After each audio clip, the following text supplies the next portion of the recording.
Today is Martin Luther King Jr. Day.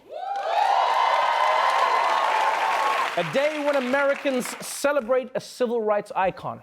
And Americans who don't get off work, you know, they celebrate an easier commute. Yeah, I got through the tunnel in 7 minutes. Thank you, Dr. King. And over the weekend, everyone was getting into the MLK spirit, even America's whitest man. One of my favorite quotes from Dr. King was, "Now is the time to make real the promises of democracy." You think of how he changed America. He inspired us to change through the legislative process to become a more perfect union. That's exactly what President Trump is calling on the Congress to do. Through the legislative process? I think Mike Pence just skipped over the whole protesting and getting beaten up part. He was just like, yeah, that's what Martin Luther King wanted us to do. Like, I never watched the trailer for Selma and thought, oh man, that looks like some intensive legislative process, yeah. For more on Dr. King's legacy, we turn now to Dulcé Sloan, everybody. Dulcé, if Martin Luther King were here, where do you think he would stand on the government shutdown?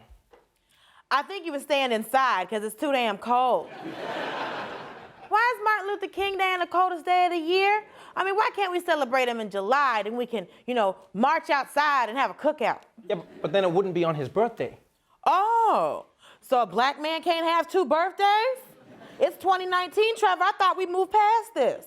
What? I didn't know there was a civil rights. Anyway, never mind. What? Okay, while you're indoors today, what do you think and what are you remembering about Dr. King's legacy? You know what I want to remember? The real Reverend Dr. Martin Luther King, not the whitewashed, hallmark version. Because every year people talk about the same stuff. The I Have a Dream speech, the March on Washington, how he had the voice of a Scooby-Doo ghost. I have a dream, and I would have gotten away with it too if it weren't for those meddling kids. But the real Dr. King did not fit in any box. White moderates think he would have been on their side, but he thought they were worse for the civil rights movement than the Klan. And mattress stores are out here having MLK Day sales, but Dr. King was anti-capitalist. And even though he was a reverend and a man of God, he allegedly had a whole bunch of affairs. Whoa, hold on. Even if that's true, I mean, that he had affairs, isn't it disrespectful to mention that on his birthday? I don't think so. It's part of his legacy. A reminder that our heroes aren't perfect, they're people. And I'm not being disrespectful.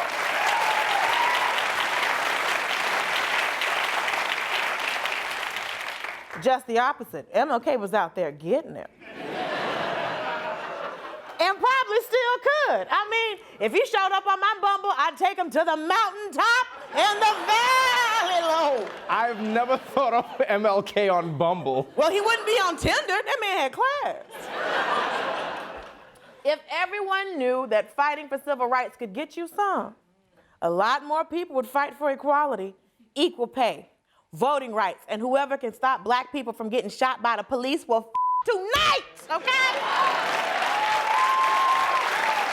I'll show up, all right? Now, first you get $1 million in the streets, then you get $1 million in the sheets. Dulcé Sloan, everybody.